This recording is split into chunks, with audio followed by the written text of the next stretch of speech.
할렐루야. 5월 셋째 주 예배 자리로 우리를 부르신 우리 주 하나님을 찬양합니다. 오늘은 또 성령 강림 주일로 또 예배로 나아갑니다.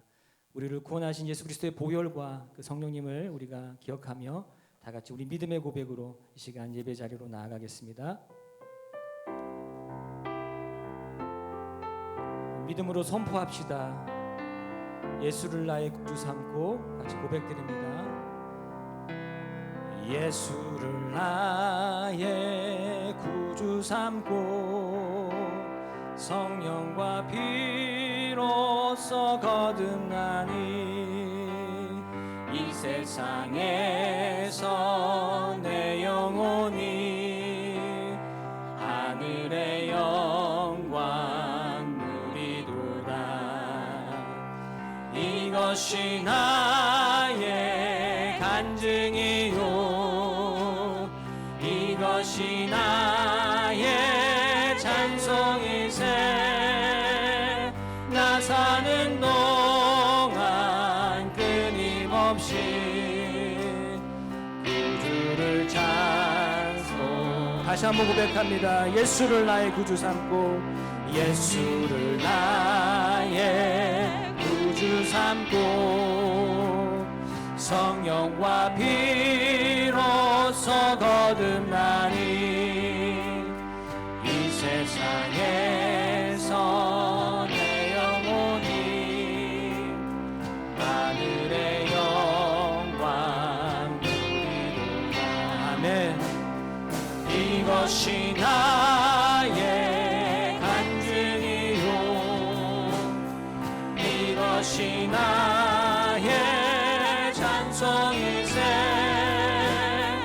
나 사는 동안 끊임없이 구주를 찬송하리로다. 온전히 주께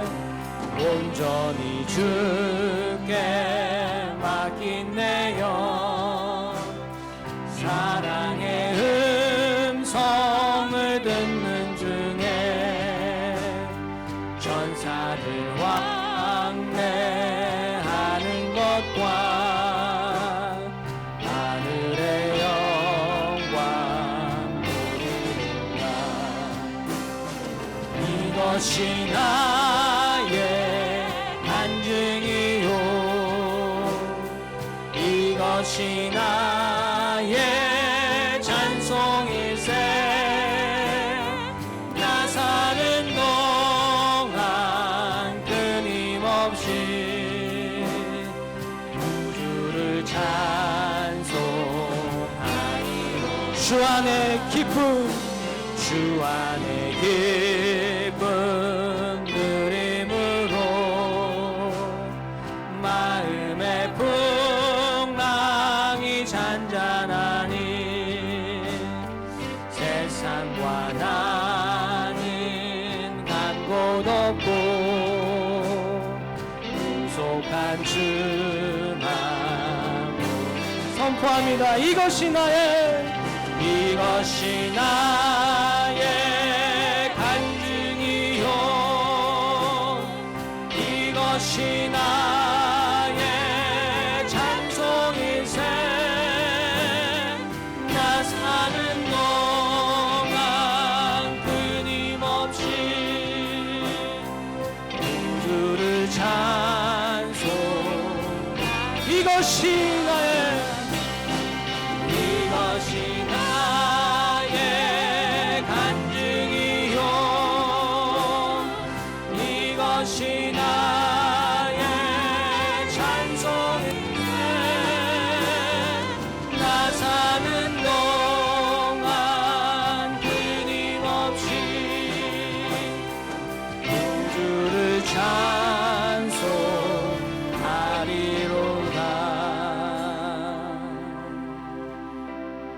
주님의 성령 지금 이곳에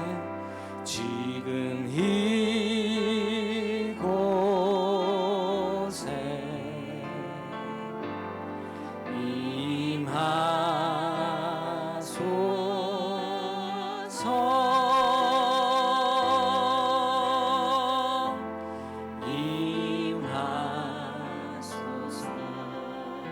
주님의 성령 주님의 성령 지금 이곳에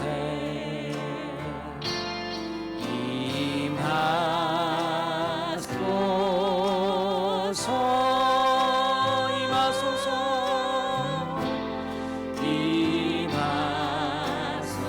전심으로 찬양합니다. 할렐루야 할렐루야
진리의 말씀 이 땅 새롭게 하소서 은혜의 강물 흐르게 하소서 성령의 바람 이 땅 가득 불어와 이 옷 입은 주의 순결한 백성 주의 영광 위에 이제 일어나 열방을 치유하며 행진하는 영광의 그날을 주소서 오소서 오소서 진리의 성령님 이 땅 흔들며 임하소서 거짓과 탐욕 죄악에 무너진 우리 가슴 정케 하소서 아멘 오소서 은혜의 성령님 오소서 은혜의 성령님 하늘 가르고 임하소서 아멘 거룩한 불꽃 하늘로서 임하사 타오르게 하소서 주 영광 위에 부흥의 불길 타오르게 하소서 진리의 말씀 이 땅 새롭게 하소서 은혜의 강물 흐르게 하소서 성령의 바람 이 땅 가득 불어와 흰 옷 입은 주의 순결한 매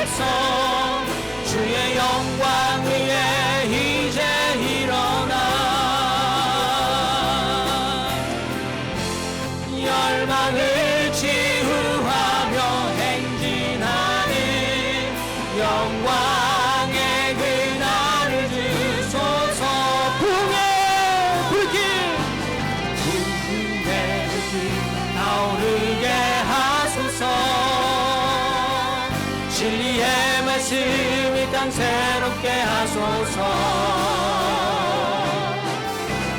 은혜의 강물 흐르게 하소서. 성령의 바람 이 땅 가득 불어와. 흰 옷 입은 주의 순결한 백성 주의 영광 위에 이제 일어나. 열방을 치유하며 행진하는 영광의 그날을 주소서. 영광의 그날을 주소서. 영광의 그날을 주소서. 하나님께 영광 드리겠습니다. 자, 같이 일어나서 우리 마지막 찬양 올려드립니다.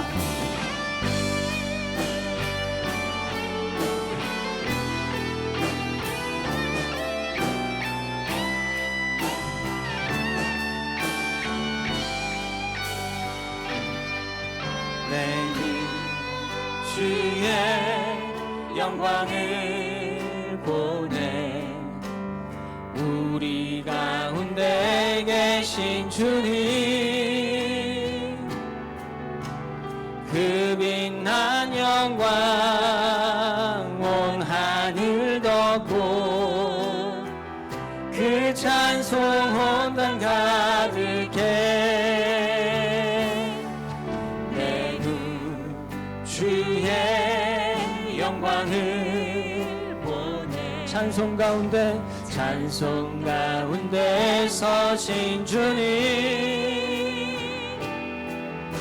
주님의 얼굴은 온 세상 향하네. 권능의 발을 드셨네.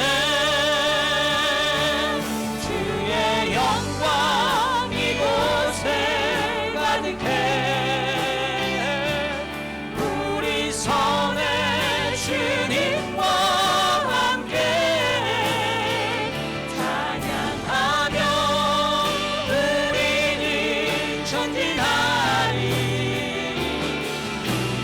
모든 열방 주 볼 때까지.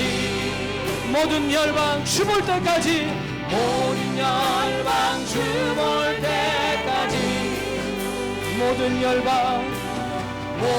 열방 주 볼 때까지.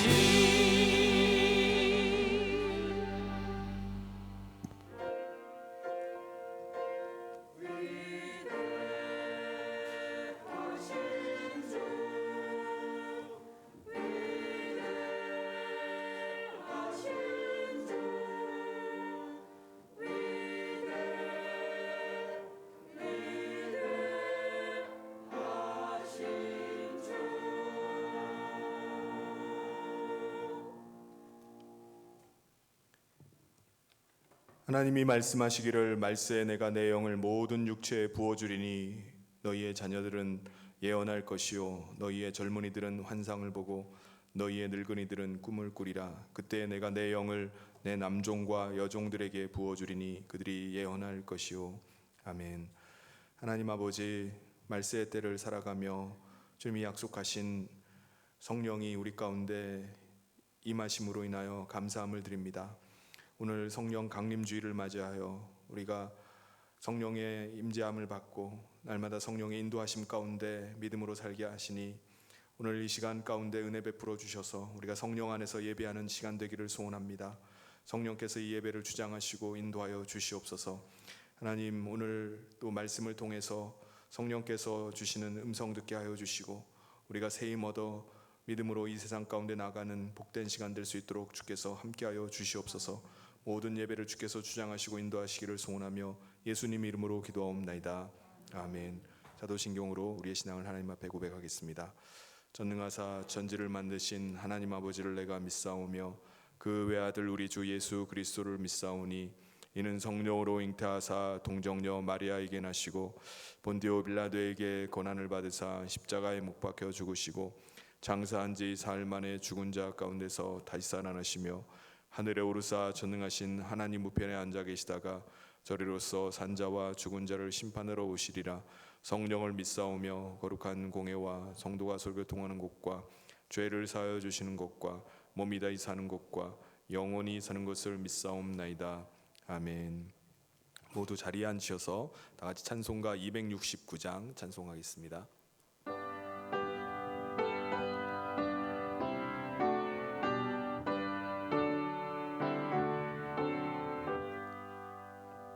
그 참혹한 십자가에 주 달려 흘린 피 샘물같이 늘을 넣어서 죄 씻어주시네. 값 없어도 다 나와서 내 죄를 고하면 있는보다 더히도록 참 성결 얻으리. 나 믿노라 나 믿노라 그 보혈 공로를 흠없어도 피 흘리사 날 구원하셨네. 저 흉악한 한강도는 제 죄를 깨달아 죄 없으신 주 예수를 구주로 믿었네.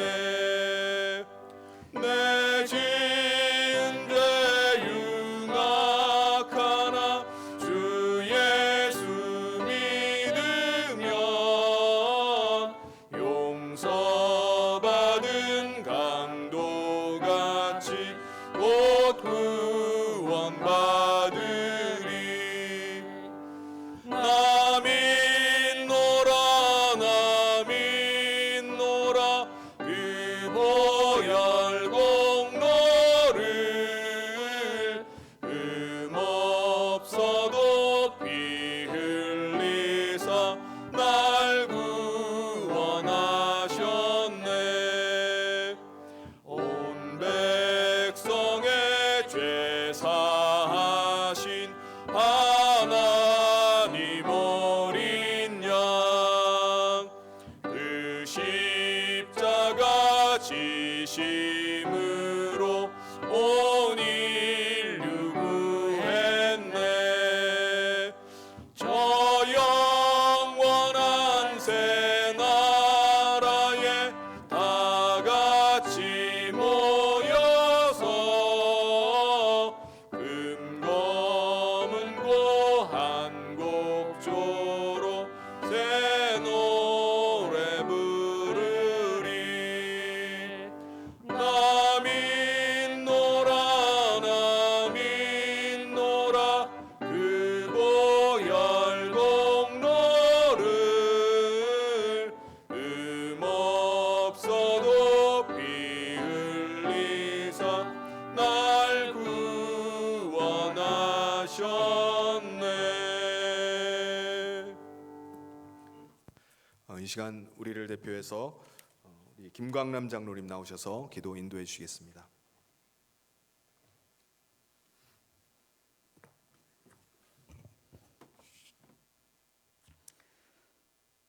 사랑과 은혜가 풍성하신 하나님 아버지, 오늘도 우리를 주님의 거룩한 전으로 부르시고 예배하심에 감사를 드립니다. 저희들 오늘도 구원의 기쁨과 감격으로 이 시간 신령과 진정으로 예배 드려오니 주님 홀로 영광 받으시옵소서.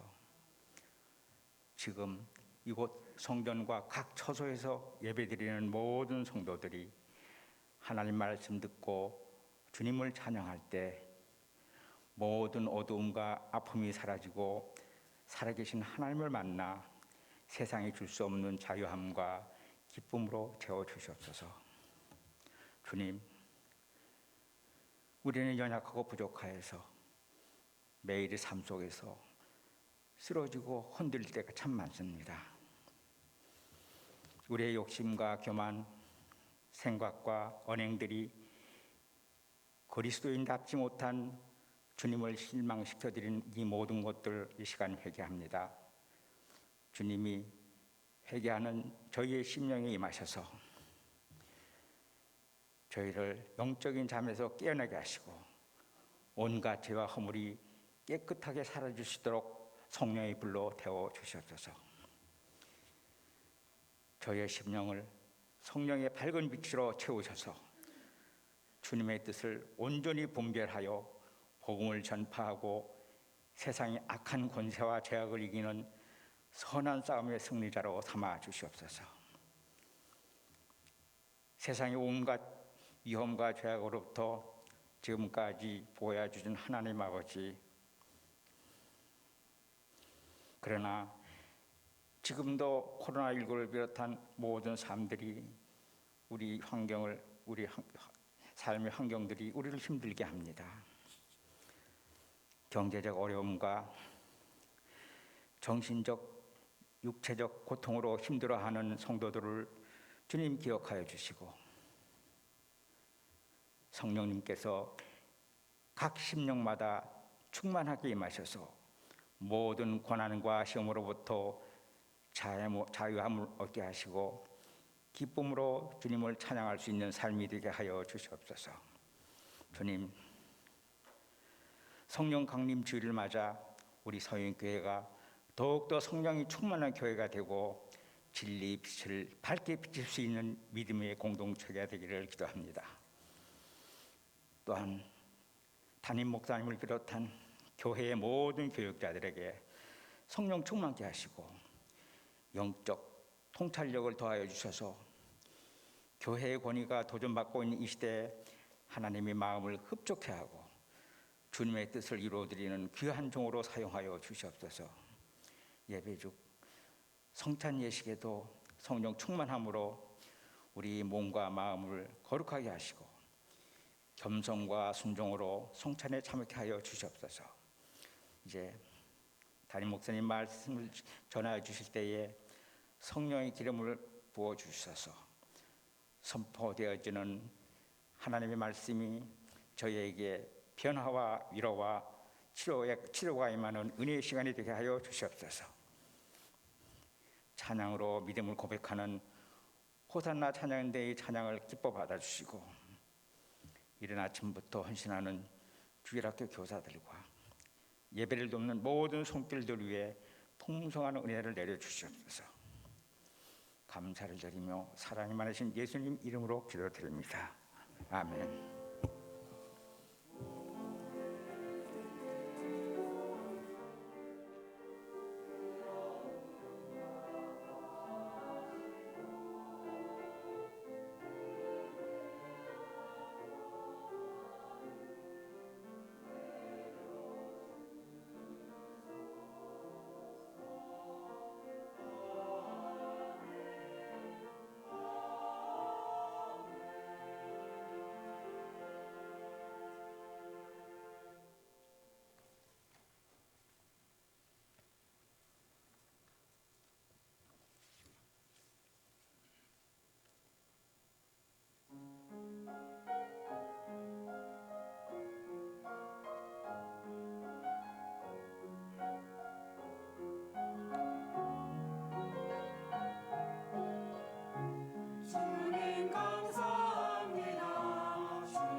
교회 소식 전해드리겠습니다.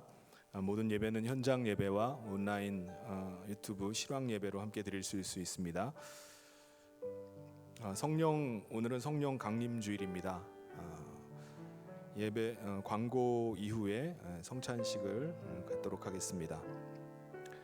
장희한 선교사님 가정이 7월 중에 캐나다로 이제 출국을 하게 되었습니다.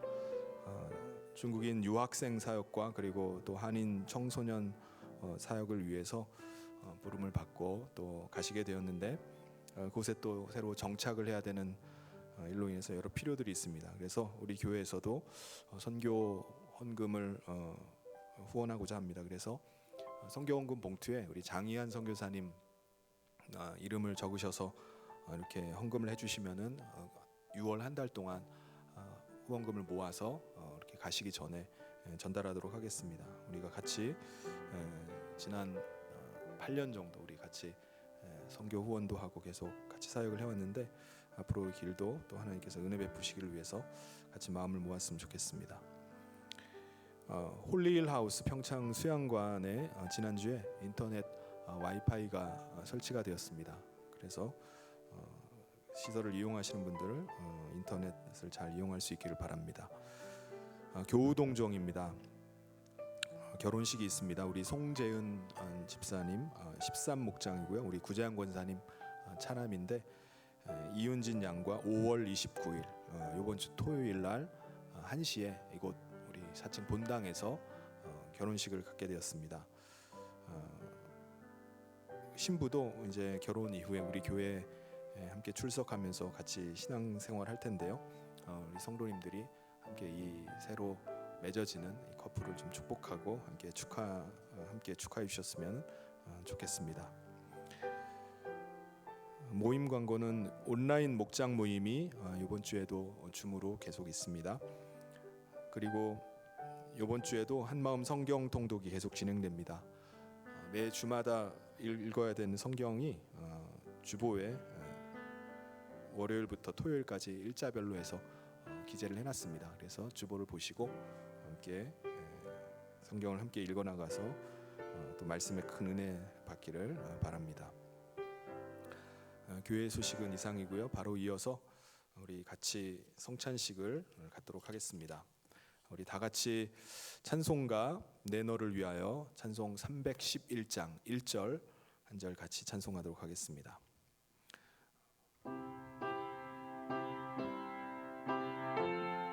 우리 장로님들 나오셔서 도와주시기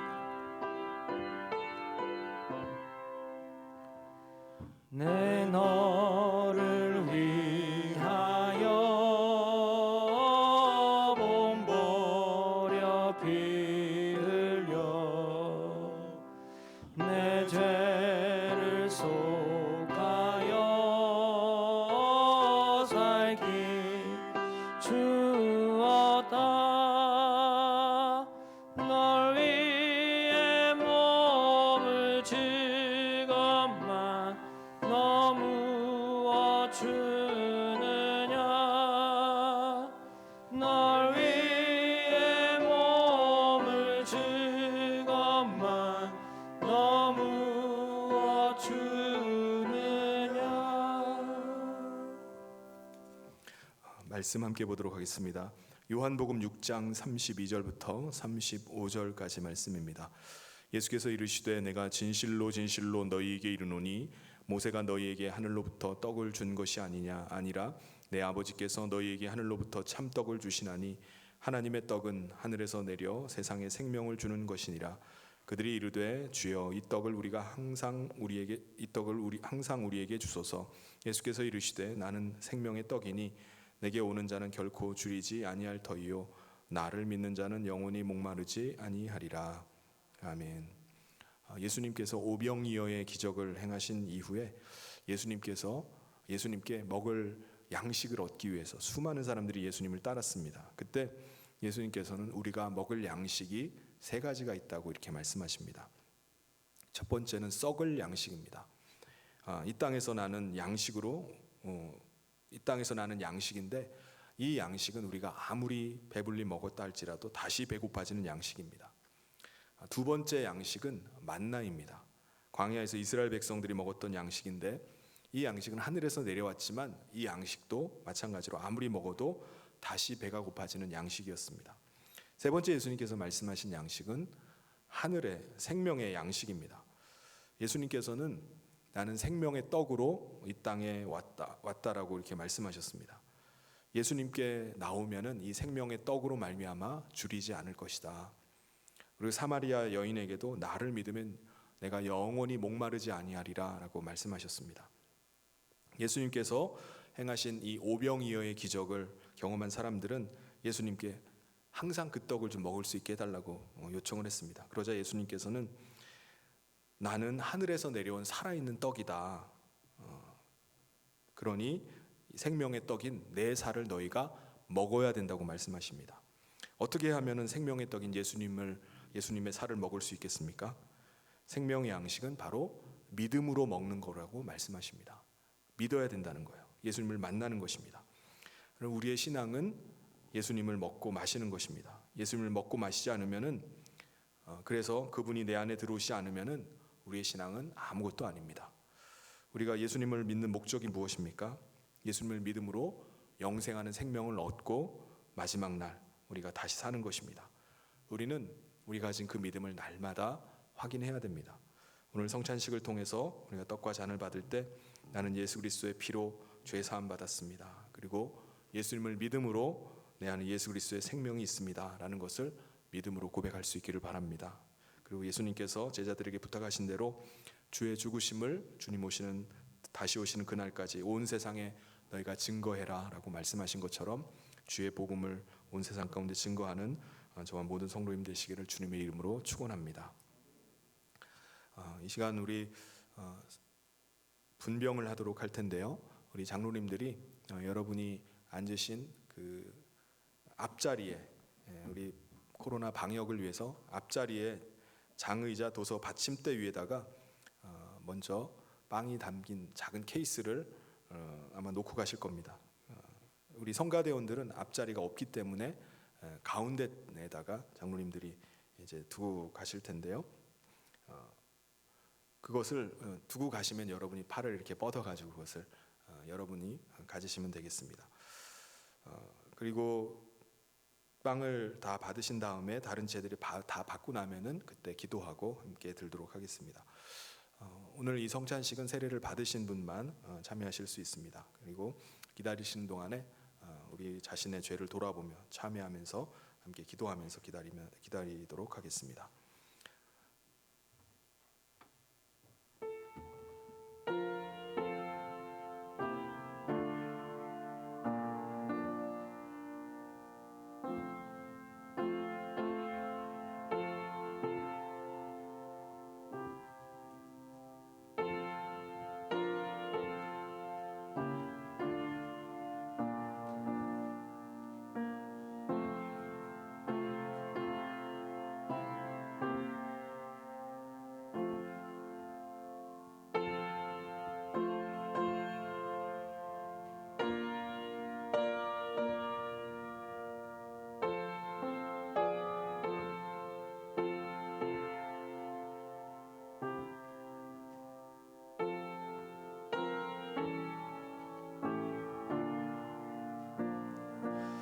이사야 53장 1절부터 7절까지 말씀을 봉독하겠습니다.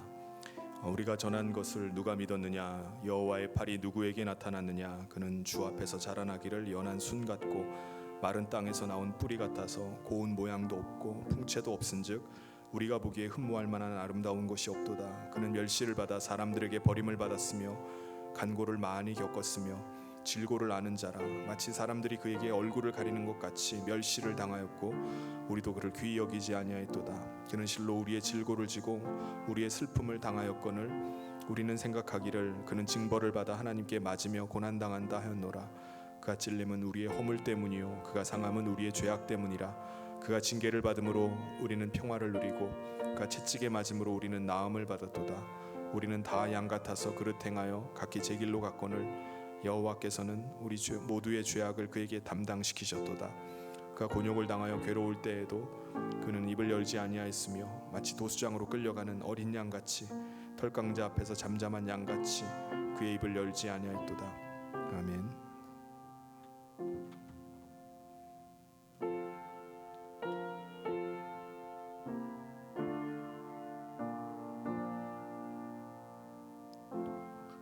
혹시 빵을 받지 못하신 분 있으면 손을 들어 피해 주시기 바랍니다.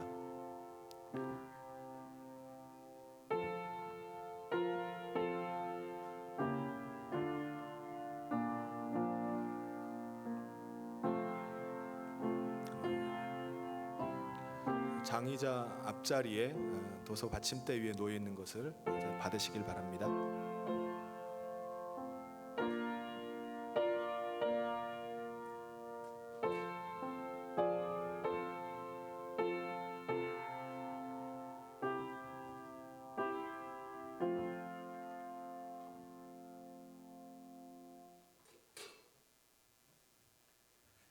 같이 기도하겠습니다. 그들이 먹을 때 예수께서 떡을 가지사 축복하시고 떼어 제자들에게 주시며 이르시되 받아서 먹으라 이것은 내 몸이니라 하시고 하나님 아버지 이 시간 사랑하는 주의 백성들이 주님이 주시는 떡을 받습니다. 모세가 광야에서 준 떡은 먹고도 죽는 떡이었지만 주님께서 찢어서 주시는 이 살은 영원히 살게 하는 생명의 떡인 줄 믿습니다. 우리가 하늘에서 내려온 산떡으로 말미암아 영생함을 얻고 이 땅에서 하나님의 생명으로 예수 그리스도의 생명으로 거룩한 삶, 소망하는 삶, 소망 있는 삶, 승리하는 삶을 우리가 살아가게 하여 주시옵소서. 예수님 이름으로 기도하옵나이다. 아멘. 이거 케이스를 이렇게 뚜껑을 여시면은 되겠습니다. 열고 드시길 바랍니다.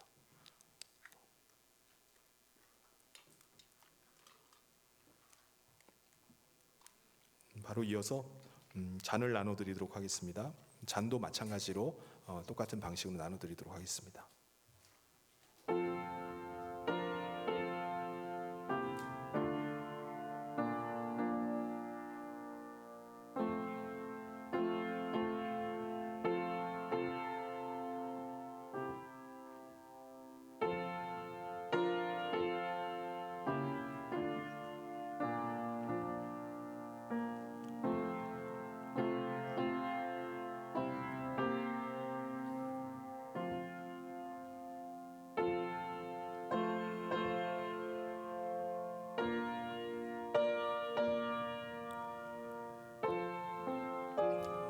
요한복음 6장 47절부터 58절까지 말씀을 봉독하겠습니다. 진실로 진실로 너희에게 이르노니 믿는 자는 영생을 가졌나니 내가 곧 생명의 떡이니라.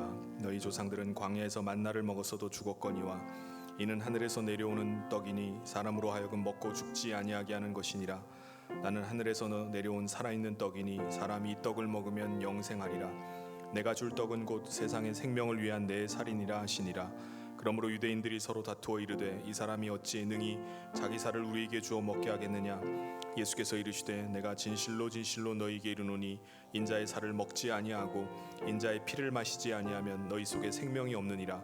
내 살을 먹고 내 피를 마시는 자는 영생을 가졌고 마지막 날에 내가 그를 다시 살리리니 내 살은 참된 양식이요 내 피는 참된 음료로다.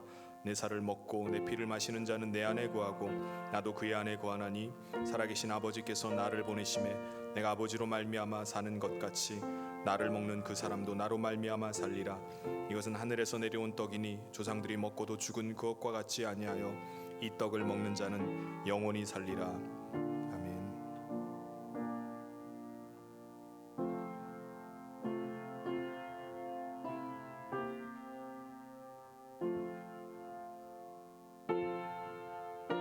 혹시 잔을 받지 못하신 분 있으면 손을 들어 표해 주시기 바랍니다.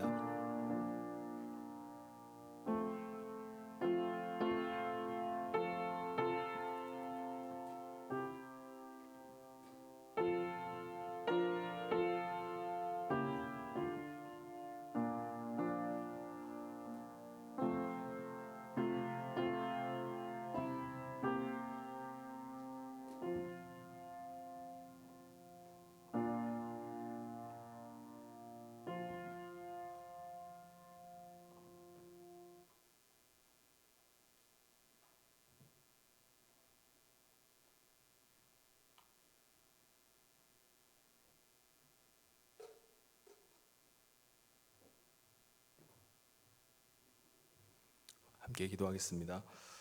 또 잔을 가지사 감사기도 하시고 그들에게 주시며 이르시되 너희가 다 이것을 마시라. 하나님 아버지, 이 시간 주님이 주시는 잔을 받았습니다. 이것이 주님이 흘리신 생명의 피임을 고백합니다. 주님으로 말미암아 죄 씻음 받고 거듭났사오니 이제는 예수 그리스도의 생명 가지고 이 땅을 살게 하여 주시옵소서. 예수 그리스도의 남은 고난을 우리 육체 가운데 채우며 십자가 지고 주님 따라 사는 삶 되게 하여 주시옵소서. 예수님 이름으로 기도하옵나이다. 아멘.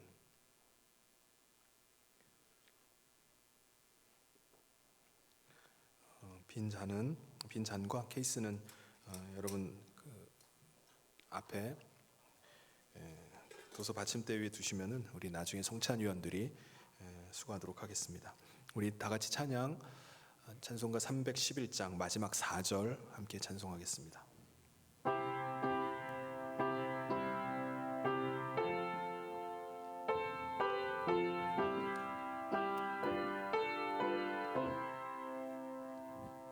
한없는 용서와 참 사랑 가지고 세상에 내려와 값없이 주었다.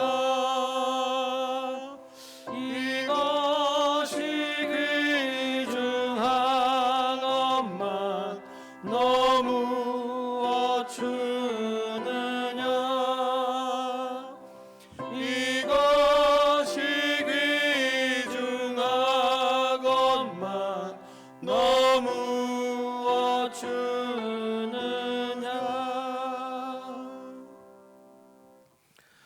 오늘 하나님께 주신 말씀 함께 보도록 하겠습니다. 에베소서 5장 16절부터 15절부터 21절까지 말씀. 그런즉 너희가 어떻게 행할지를 자세히 주의하여 지혜 없는 자같이 하지 말고 오직 지혜 있는 자같이 하여 세월을 아끼라. 때가 악하니라. 그러므로 어리석은 자가 되지 말고 오직 주의 뜻이 무엇인가 이해하라. 술 취하지 말라. 이는 방탕한 것이니 오직 성령으로 충만함을 받으라. 시와 찬송과 신령한 노래들로 서로 화답하며 너희의 마음으로 주께 노래하며 찬송하며 범사에 우리 주 예수 그리스도의 이름으로 항상 아버지 하나님께 감사하며 그리스도를 경외함으로 피차 복종하라. 아멘. 우리가 그리스도인으로 이 세상을 살면서 우리 자녀들에게 어떤 조언을 해줄 수 있을까요? 오늘 성찬식을 하게 되면서 우리 청소년부가 오늘 같이 예배를 드리는데 우리 자녀들에게 어떤 조언을 해주면 좋겠습니까?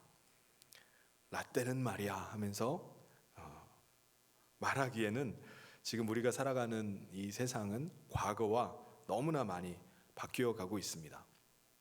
그래서 요즘 세상을 사는데 필요한 정보나 지식으로 말하면은 어쩌면은 우리 젊은 청년들, 청소년들보다 청소년들이 오히려 더 많은 정보와 지식을 가지고 있을지도 모르겠습니다. 지혜와 지식은 다른 개념입니다. 많이 배우지 못해서 지식은 많이 없다 할지라도 정말 지혜로운 분들이 계십니다. 지혜로운 사람은 어떤 사람일까요? 어디서 배웠든지 어떤 경험을 했든지 자기가 가지고 있는 그 지식을 주어진 상황에 잘 적용하는 사람이 지혜로운 사람입니다. 그래서 지혜로운 사람은 무슨 일을 하든지 주의 깊게 지켜보고 곰곰이 생각을 합니다. 어떤 일을 시작하기 전에 먼저 해야 될 일이 무엇인지를 살펴봅니다. 그래서 지혜로운 사람은 뭔가 일을 하면 뭔가 진척이 돼가요. 그리고 시간이 지나면 열매가 나타나는 것을 보게 됩니다. 반면에 지혜가 없는 사람은 어떤 사람이죠? 어디서 배웠든지 경험했든지 자기가 가지고 있는 그 지식이 아무리 많다 할지라도 그것을 자신의 상황에 적용하지 못하는 사람이 지혜가 없는 사람입니다. 그래서 지혜 없는 사람은 무슨 일을 하든지 간에 면밀히 살펴보기보다는 그냥 느낌으로 와닿는 대로 이렇게 결정해 버릴 때가 많이 있습니다. 그때 분위기와 기분으로 결정하고 그냥 충동으로 밀어붙이는 겁니다. 이런 사람은 아무리 지식이 많다 할지라도 또 아무리 열정적으로 보인다 할지라도 결국을 보면은 열매가 없습니다. 일을 많이 벌리는데 진척되는 게 없어요. 시간이 지나갈수록 손을 쓸 수 없을 만큼 문제가 아주 복잡해지고 악화가 되는 것을 봅니다. 지혜 없는 사람이 열심을 낼 때 주변 사람이 말려주지 않으면은 이 사람은 계속 사고를 치게 됩니다. 왜 그렇죠? 지혜가 없기 때문에 그래요. 자기 관점에서만 이해하고 결정하고 그냥 그대로 밀어붙이기 때문에 그렇습니다. 그렇다 보니까 여러 사람들과의 관계에 문제가 생기고 갈등이 일어납니다. 지혜 없는 사람이 일을 하면요, 관계는 파탄 나버리고 조직은 붕괴가 되고 위기에 빠지게 되는 것을 보게 됩니다. 그래서 우리가 살아가는 데 있어서 정말 중요한 게 뭐가 있냐? 바로 지혜입니다. 우리가 자녀들에게 해줄 수 있는 조언, 말도 바로 지혜로운 삶을 살라고 권면하는 것입니다. 잠언 23장 19절에 내 아들아 너는 듣고 지혜를 얻어 내 마음을 바른 길로 인도할지니라 라고 지혜의 말씀인 잠언에서도 그것을 권면합니다. 오늘 말씀에서도 마찬가지예요. 오늘 말씀 15절에도 지혜로운 자로 살아갈 것을 이렇게 권면하고 있습니다. 그런즉 너희가 어떻게 행할지를 자세히 주의하여 지혜 없는 자같이 하지 말고 오직 지혜 있는 자같이 하여. 그렇다면 지혜 있는 자는 어떻게 행할까요? 먼저 해야 될 일부터 하게 됩니다. 나중에 해야 될 일을 먼저 하질 않아요. 지혜는 무엇이 먼저인지, 무엇이 중요한지, 무엇이 본질인지를 분별하는 능력입니다. 그리고 지혜 있는 사람은 어떻게 보다 왜를 중요하게 여깁니다. 왜를 생각하는 거예요. 우선 시작하고 보자가 아니라 이걸 왜 해야 되는지 하나하나 먼저 생각을 해봅니다. 성경은 우리가 무엇을 해야 되고 무엇을 하지 말아야 되는지를 아주 정확하게 말씀해주고 있습니다. 그래서 성경은 지혜에 관한 말씀으로 아주 가득합니다. 성경에서 지혜의 근본을 뭐라고 말씀하죠? 하나님을 인정하는 것이라고 말씀합니다. 그래서 지혜 있는 사람은 어떤 사람일까요? 먼저 하나님의 말씀을 듣는 사람입니다. 하나님의 말씀에 귀를 기울이는 사람이에요. 사람의 지혜가 아니라 하나님의 지혜를 먼저 경청합니다.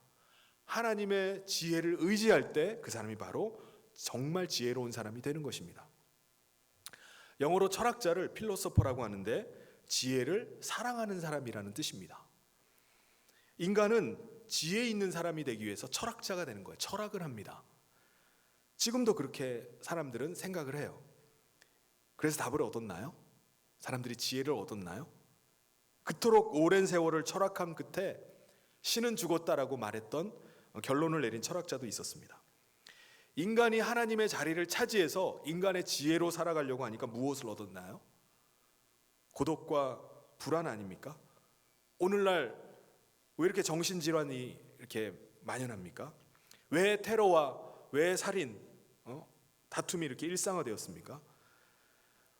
왜 인류 역사상 오늘날 인류가 가장 많은 재화를 소비하면서도 세상에서는 불만과 또 불평으로 이 세상이 가득하죠? 지혜가 없는 자가 되었기 때문에 그렇습니다. 무엇이 중요한지, 무엇을 먼저 해야 되는지, 그것을 모르는 지혜 없는 자가 되었기 때문에 이 세상이 이렇게 된 것입니다. 그래서 지혜 있는 자가 되려면은 가장 먼저 뭐를 해야 되냐? 하나님을 인정하는 것이 필요합니다. 가장 지혜는 하나님을 인정하는 것입니다. 제일 먼저 하나님의 그 지혜를 인정하고 하나님의 지혜에 귀를 기울이는 것입니다. 그래서 인간의 지혜가 아니라 먼저 하나님의 지혜를 의지할 수 있어야 됩니다. 성경은 지혜 있는 자가 되기 위해서 가장 먼저 오늘 말씀에 보면 뭐를 하라고 하냐? 시간을 아끼라고 말씀합니다. 16절에 세월을 아끼라 때가 악하니라. 여기서 세월이라는 것은 크로노스가 아니라 카이로스를 말합니다. 크로노스라는 것은 그냥 흘러가는 시간을 말하는데 카이로스는 특별히 의무가 부여된 시간, 즉 하나님의 시간을 말합니다. 하나님의 때예요. 그리고 아끼라는 의미는 원어적인 의미로 보면 건져 올려라, 구속하라는 의미입니다. 그러면 왜 우리가 이 시간을 아끼고 때를 분별하고 시간을 계속 건져 올려야 될까요? 때가 악하기 때문에 그렇습니다. 이 시대가 악하기 때문에 그래요. 여러분, 시대가 악하다는 의미는 곧 심판이 있음을 의미합니다. 따라서 이 시대에 휩쓸려서 그냥 이 시대에 그냥 흘러가는 대로 그냥 살아가면은 악한 것들과 함께 결국은 심판으로 떠밀려 가게 될 것입니다. 정말 지혜로운 사람은 어떤 사람일까요? 심판이 있음을 의식하면서 이 시대를 살아가는 것입니다. 그리고 악한 시대를 살더라도 악에 빠져 살지 않는 사람입니다. 그러므로 지혜로운 사람은요, 시간과 시대를 분별력을 가지고 다른 시대를 살아가요. 똑같은 시대를 산다 할지라도 다른 시간을 살아가는 것입니다. 이 사람은 시간의 가치를 알기 때문에 시간을 그냥 허송세월하지 않고 시간을 값지게 사용합니다.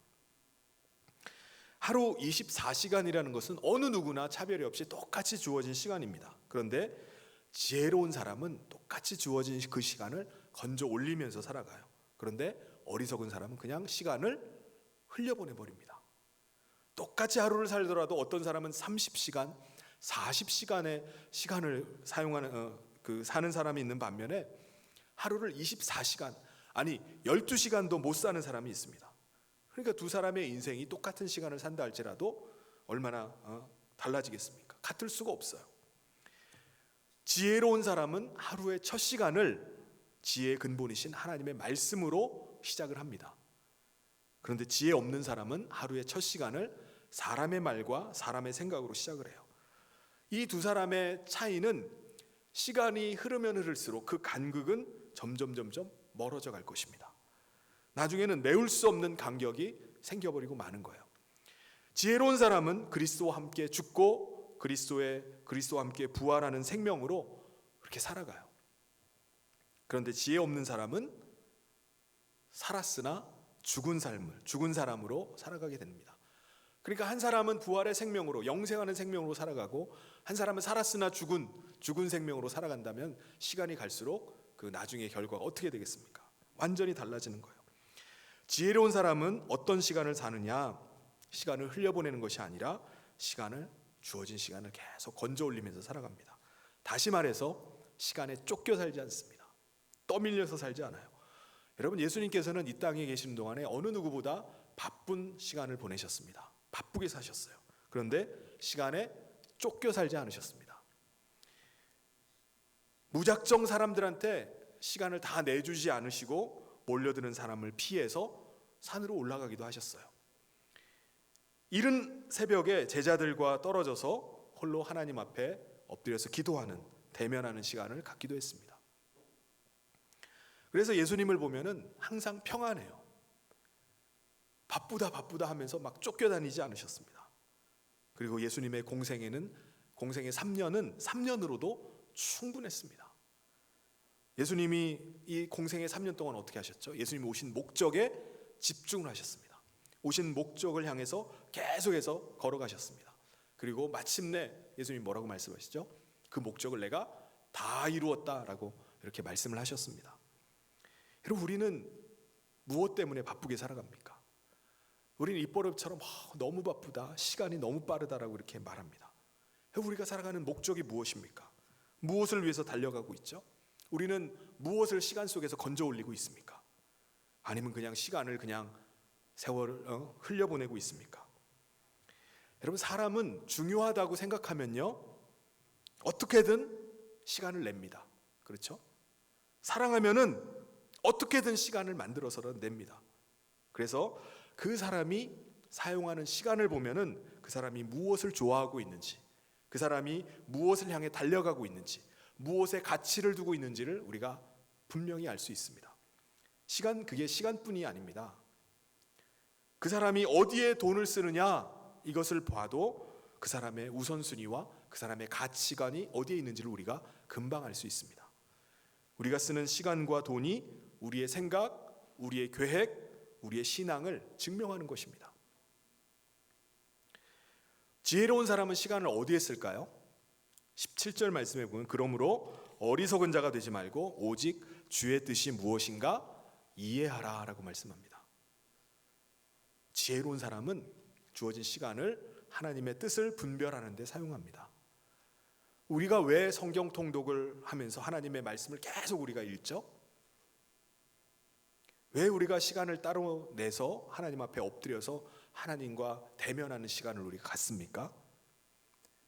하나님의 뜻을 알고 하나님의 뜻을 분간하고 하나님의 뜻을 이루기 위해서가 아닙니까? 우리가 하나님의 말씀을 읽지도 않고 우리가 하나님의 말씀을 묵상하지도 않으면서 어떻게 우리가 하나님의 뜻을 분별할 수 있겠습니까?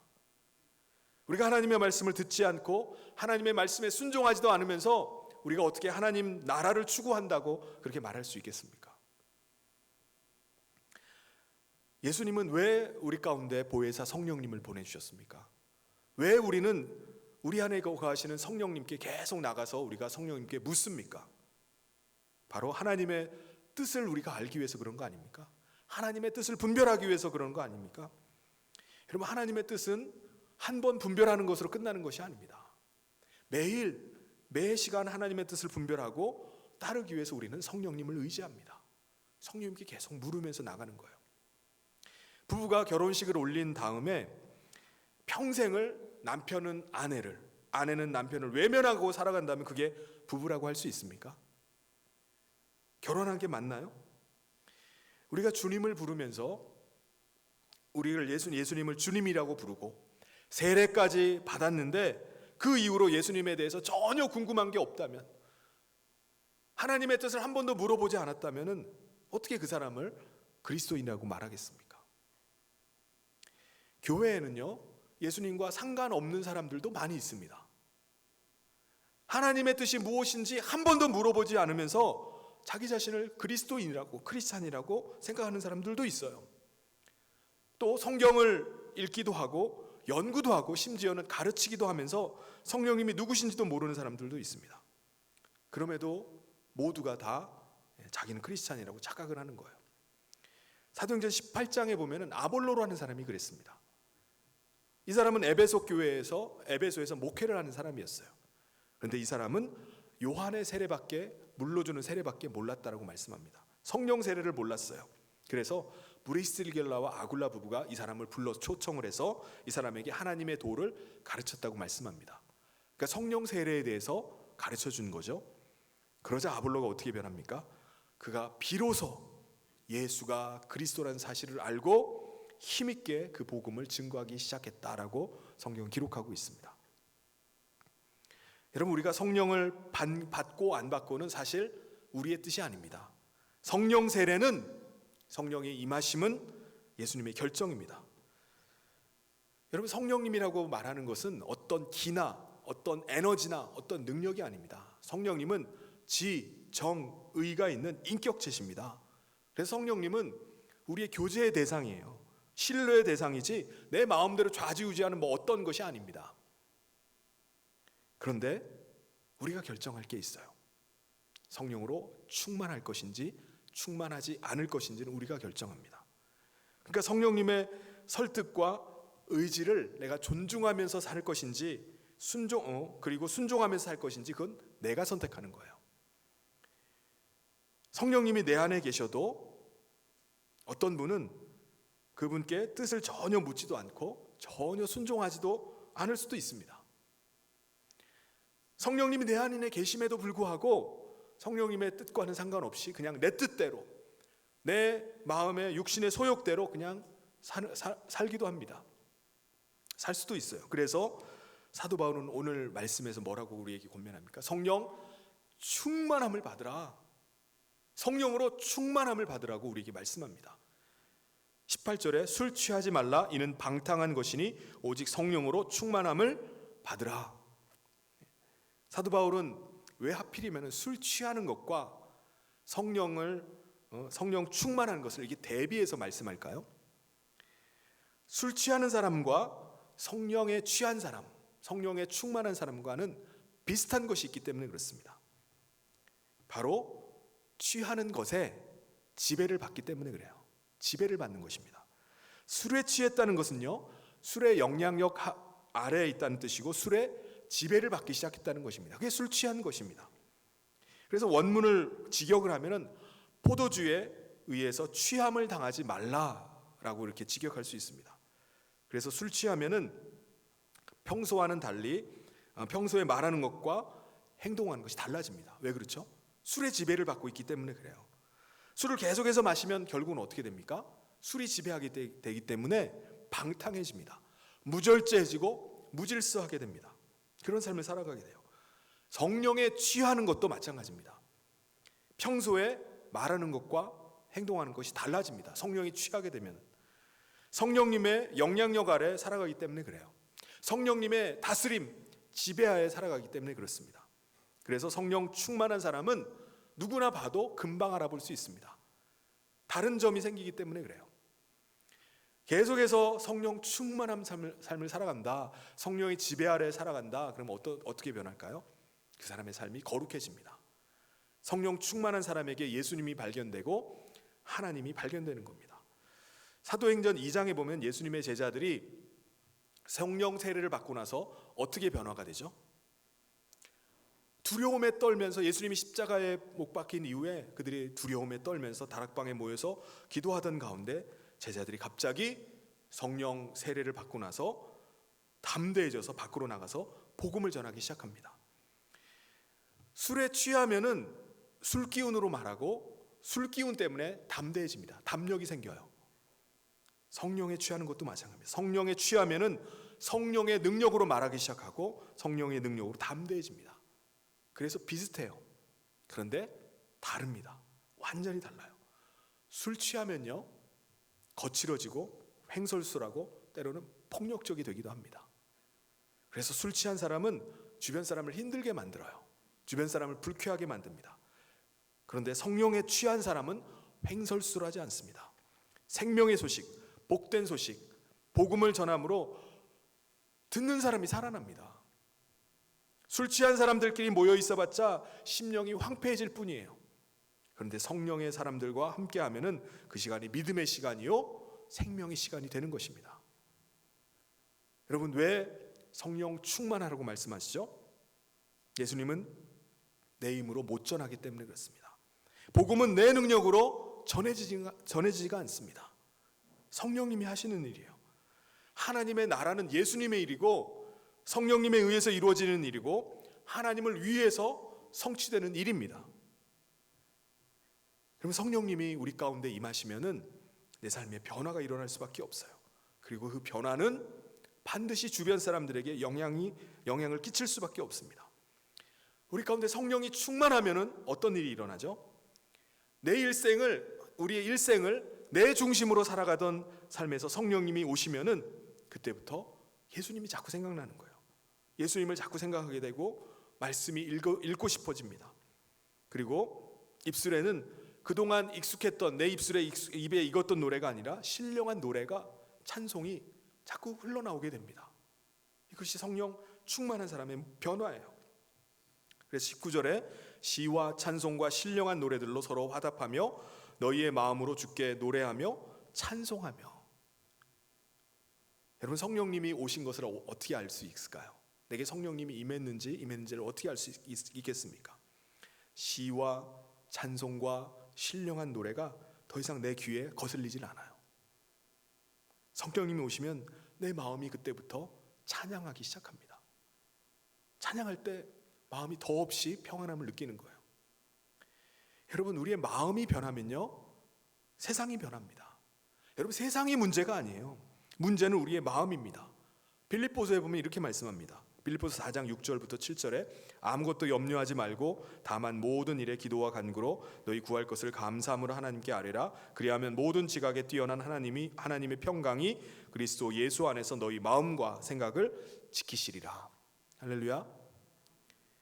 환경 바꿔준다고 말씀하지 않아요. 우리의 마음을 지켜주겠다고 말씀합니다. 여러분, 우리가 변하면 가족이 변합니다. 우리가 변하면 주위가 변하고 직장이 변합니다. 내가 변하면 모든 것이 좋습니다. 이것이 바로 하나님의 관점이고 시선이에요. 일단 하나님의 시선을 느낀 사람은 세상 사람들의 시선에, 어떤 시선 때문에 낙심하지 않습니다. 가난과 질병, 어떤 고통도 그를 괴롭힐 수가 없습니다. 왜요? 하나님의 시선을 느꼈기 때문에 그렇습니다. 그리고 성령 충만하면 어떤 일이 벌어지죠? 감사가 나옵니다. 감사. 20절에 범사에 우리 주 예수 그리스도의 이름으로 항상 아버지 하나님께 감사하며, 마음에 하나님이 차고 넘치면 그때부터 감사가 막, 신기하게도 감사가 막 차고 넘칩니다. 감사가 나와요. 입술에 감사가 그치지 않습니다. 무슨 일이건 누구에게건 감사합니다. 감사하게 돼요. 나를 힘들게 하고 나를 어려움에 처하게 한 사람에게도 감사해요. 예수님 때문에 감사하고 하나님께 감사하고 범사에 감사하게 됩니다. 여러분, 감사야말로 성령님께서 함께하지 않으면 있을 수가 없는 우리의 삶의 변화입니다. 상황이 달라지거나 환경이 달라져서가 아니라 그냥 감사하고 그저 감사할 뿐인 것입니다. 이유도 없이 감사해서 눈물이 나요. 감사할 일밖에 없습니다. 입버릇이 감사합니다요. 예수님은 감사의 기도를 함으로 죽은 나사로를 부르셨습니다. 요한복음 11장 41절에 보면 돌을 옮겨 놓으니 예수께서 눈을 들어 우러러 보시고 이르시되 아버지여 내 말을 들으신 것을 감사하나이다. 지금 나사로가 무덤 밖으로 나왔나요? 아직 나사로가 살아서 무덤을 열고 나오지도 않았는데 예수님은 그렇게 기도하는 거예요. 하나님이 들으셨으므로 감사하다는 거예요. 내 원대로 들어주셔서 감사한 게 아니에요. 내 기도를 듣고 계신 것이 감사할 따름이라는 거예요. 하나님은 나사로를 살려주셨는데 예수님께서는 십자가의 죽음을 면하게 해주지 않으셨습니다. 예수님께서 3번이나 그것 가지고 기도하셨는데 하나님은 끝내 침묵하셨어요. 그러나 답이 없다고 해서 들으신 것이 아니고 내 원대로가 아니라고 해서 응답하신 것이 아니라 어떤 응답이건 나와 함께 하시는 것 자체, 그것에 감사하고 나를 언제나 듣고 나를 언제나 보고 계신 것 그 자체가 감사한 것입니다. 그러면 나를 쫓아내도 감사하고 핍박이 있어도 감사하고 손해를 봐도 감사해요. 그 손해 때문에 내가 하나님께 더 매달리게 되고 그 핍박 때문에 더 주님 의지하게 되고 억울함 때문에 사람 더 이상 의지하지 않고 하나님 더 의지하게 되는 것으로 인해서 감사하는 겁니다.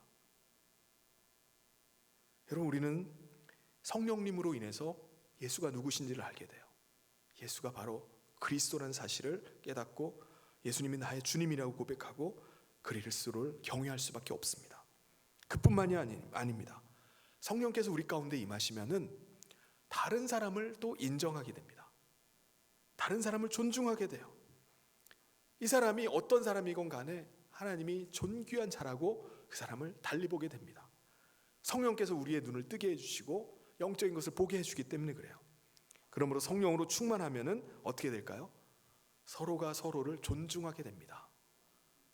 우리가 다른 배경, 다른 환경, 다른 상황 가운데 우리가 산다 할지라도 우리가 그리스도 안에서 새 생명을 얻고 성령 받은 사람은 서로가 서로를 존중할 수밖에 없어요. 21절에 그리스도를 경외함으로 피차 복종하라. 성령님이 계셔야지 서로 존중하고 진정한 하나됨을 경험할 수 있습니다. 성령 충만하지 않고는 할 수가 없는 거예요. 성령 충만함으로 말미암아 자기를 낮추게 되고 서로에 대해서 복종하게 됩니다. 존중하게 돼요.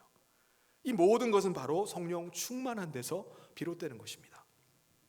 여러분, 오늘 우리가 이 시대를 어떻게 이기고 나갈 수 있겠습니까?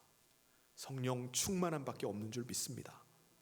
성령 충만할 때 지혜로워집니다. 성령 충만할 때 우리 삶에 놀라운 변화가 일어납니다. 사랑하는 성도 여러분, 성령으로 말미암아 새 사람 되어서 성령의 인도하심을 받아 이 악한 세상, 또 위험한 이 세상 가운데 살면서 우리가 이기면서 나가는 저와 모든 우리 사랑하는 성도님 되시기를 주님의 이름으로 축원합니다. 같이 기도하겠습니다. 하나님 아버지 감사합니다. 마지막 때 우리 가운데 성령을 보내주셔서 우리가 성령의 인도하심과 또 성령의 도움으로 산다고 말씀하신 대로 오늘 우리가 성령의 임함 가운데 살게 하심을 감사합니다. 예수 그리스도의 보혈의 피로 말미암아 우리가 정결케 되고 거룩한 성령을 모시게 되었사오니 우리가 성령의 음성을 듣고 하나님의 성령의 인도하심 가운데 살아가는 복된 삶이 되게 하여 주시옵소서. 하나님 갈 바를 알지 못하고 또 하나님 앞에 믿음으로 구하는 성도들 가운데 선명한 하나님의 뜻을 알게 하여 주시고 날마다 하나님의 말씀으로 이기는 삶 살 수 있도록 주여 붙잡아 주시옵소서. 함께 하시길 간절히 소원하며 예수님 이름으로 기도하옵나이다. 아멘. 우리 다 같이 자리에서 일어나셔서 함께 찬송하도록 하겠습니다.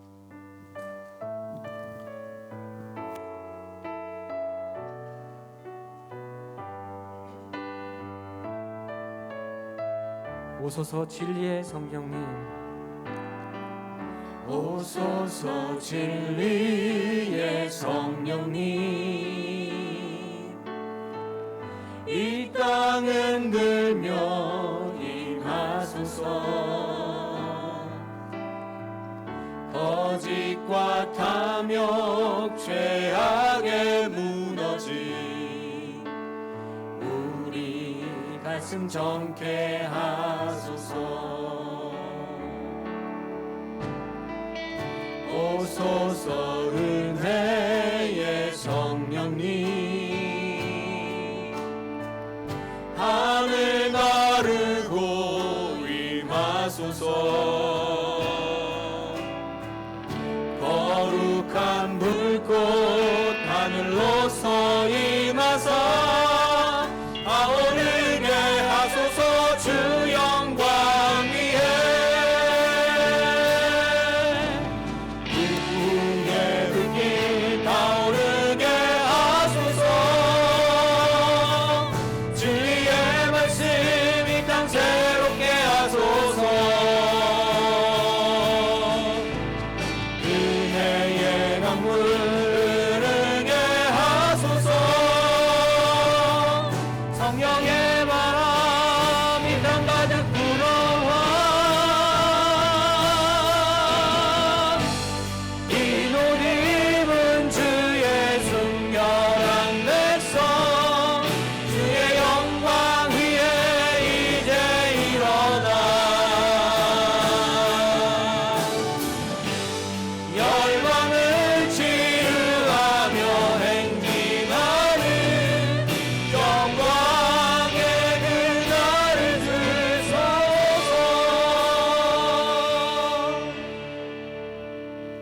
하나님 감사합니다. 오늘 우리 가운데 성령 보내주셔서 하나님의 뜻을 알게 하여 주시고 하나님과 늘 함께하며 주의 인도하심 가운데 살게 하심을 감사합니다. 오늘 함께 예배하며 또 주의 백성들이 귀한 예물을 준비하여 올려드립니다. 하나님 아버지, 이 귀한 예물을 주님 흠양하여 주시고 또 하나님 나라에 귀하게 사용되는 물질 되게 하여 주시옵소서. 하나님 주님 의지하고 믿음으로 나갈 때 우리 모든 성도들 이 어려움의 시기 가운데 하나님의 도우심과 하나님의 능하심을 날마다 그 삶에서 체험키를 원합니다. 하나님 오늘도 우리 삶 가운데 은혜 베풀어 주셔서 상황은 변하지 않고 어려움이 계속된다 할지라도 우리의 마음을 지켜주시기를 소원합니다. 그리하면서 믿음으로 모든 어려움들을 이겨내게 하여 주시고 마침내 주님 앞에 섰을 때 주님의 칭찬받고 또 주님의 우리의 눈물을 닦아주시는 주님의 은혜를 누릴 수 있도록 주님 함께하여 주시옵소서.